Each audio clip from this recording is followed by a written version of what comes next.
We're going to be talking about delta S and delta G under standard conditions. So just a reminder of what standard conditions are. The standard state is the state of material under these conditions. If it's a gas, it's a pure gas at exactly 1 atmosphere of pressure. If it's a solid or a liquid, it's a pure solid or liquid in its most stable form at 1 atmosphere of pressure and the temperature of interest. And a solution is a substance in a solution with a concentration of 1 molar. So now we can reach the third law of thermodynamics, which has to do with absolute entropy. The absolute entropy of a substance is the amount of energy that it has due to dispersion of energy through its particles. So for our third law, it says for a perfect crystal at a temperature of absolute 0, the absolute entropy is 0. So for everything that is not a perfect crystal at absolute 0, it has some energy from entropy. The absolute entropy for substances is always positive. There are tables of standard absolute entropies, the delta S standard or delta S naught, which is what that little symbol is. It's an extensive property, which means it's going to depend on the amount of the substance.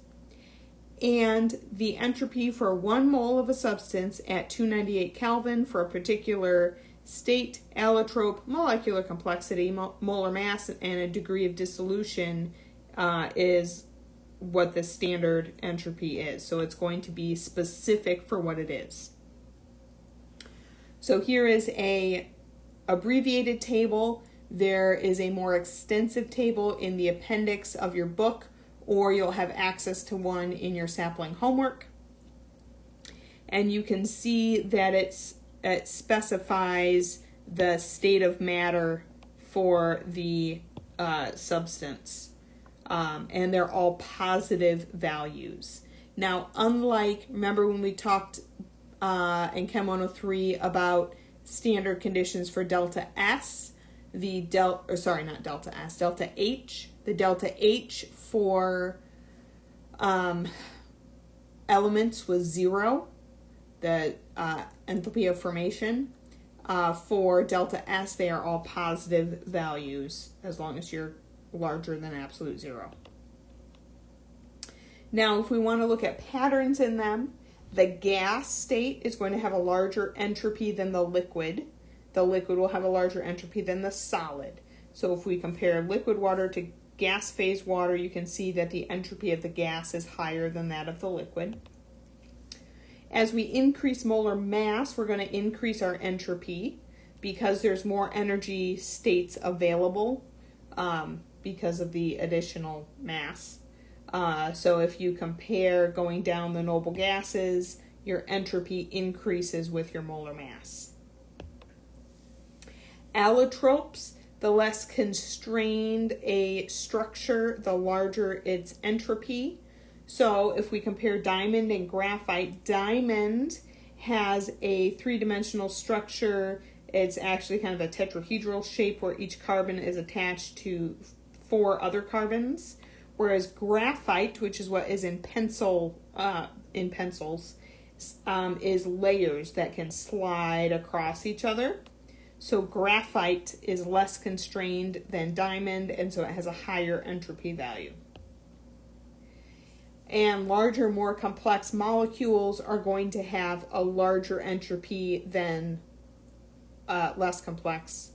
So if we compare argon, which is just the single atom, versus nitrous oxide, which has not only translational, so movement like this, rotational spin, it can also have vibrational motion between the 2 atoms that allows for more energy dispersal, and so our entropy is higher in the slightly more complex molecule. And if we dissolve things, generally they have larger entropy because you're dispersing the particles through the mixture. So comparing solid potassium chlorate to aqueous, the aqueous has more entropy associated with it. Just like we did with standard enthalpy, we can use standard entropy changes. It's going to be the difference in absolute entropy between the reactants and products under standard conditions.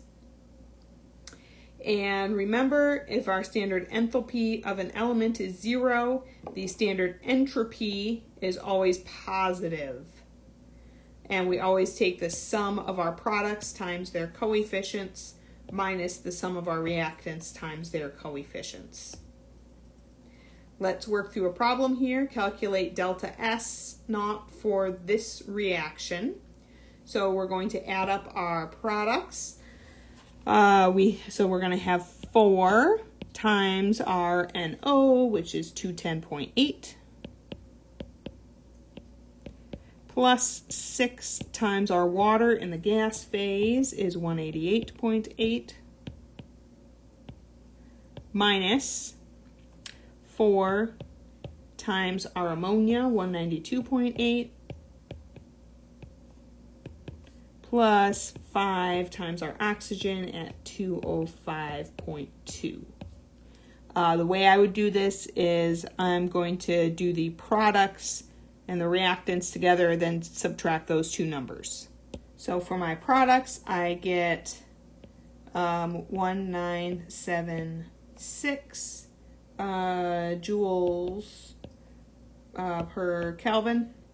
For my reactants, I get 1797 joules per Kelvin. The mole is getting canceled out by my coefficients. So then I can take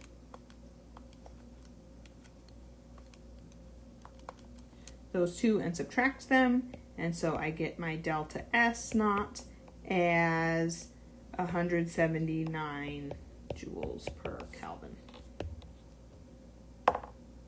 So 178.8 makes sense.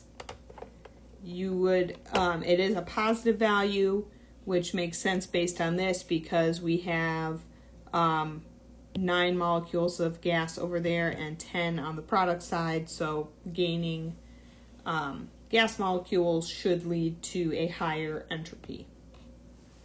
Right, here's one for you to practice working through, and then I'll work through the answer as well. Calculate the delta S naught for the reaction. 2 hydrogen plus oxygen makes 2 waters. So again, start with my products. So 2 times 188.8 minus 2 times 130.7 plus 205.2.